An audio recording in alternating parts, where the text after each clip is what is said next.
السلام علیکم، امید ہے آپ خیریت سے ہوں گے۔ آج کی اس ویڈیو میں آپ کو بتاؤں گا کہ کیسے نصیر الدین شاہ جو ایک بالی ووڈ اسٹار ہے، انہوں نے پوری دنیا کے سامنے مودی کو بے نقاب کر دیا۔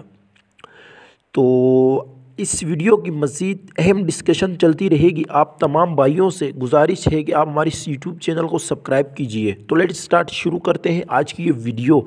بالی ووڈ اداکار نصیر الدین شاہ کا کہنا ہے کہ اگر بھارت میں انتہا پسند ہندوؤں نے مسلمانوں کی نسل کشی کی کوشش کی تو پھر مسلمان بھی خاموش نہیں رہیں گے۔ اپنے ایک انٹرویو میں نصیر الدین شاہ نے کہا کہ مودی کی حکومت نے بھارت کے مسلمانوں کو پسماندہ بنایا اور انہیں غیر ضروری قرار دیا جا رہا ہے۔ نصیر الدین شاہ کا کہنا ہے کہ مسلمانوں کو بھارت میں زندگی کے ہر شعبے میں دوسرے درجے کا شہری بنایا جا رہا ہے۔ ایک منظم سازش کے تحت بھارتی مسلمانوں کو غیر محفوظ بنایا جا رہا ہے۔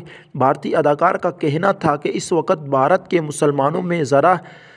مسلمانوں میں ڈر پیدا کیا جا رہا ہے، لیکن ہمیں اس صورتحال سے کسی صورت خوفزدہ نہیں ہونا چاہیے۔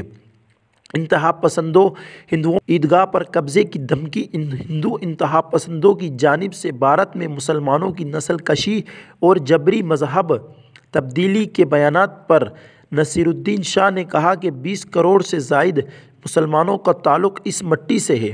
ہم یہیں پیدا ہوئے اور یہیں رہیں گے۔ بھارتی اداکار نے مزید کہا کہ میں خود کو خوفزدہ محسوس نہیں کرتا کیونکہ یہ میرا گھر ہے، لیکن میں اپنے بچوں کے حوالے سے فکر مند ہوں۔ بھارت میں ہم اپنے گھر، اپنے خاندان، اپنے بچوں کا دفاع کر رہے ہیں۔ اگر ہم پر کوئی کڑا وقت آتا ہے تو پھر ہم بھی جواب میں لڑیں گے۔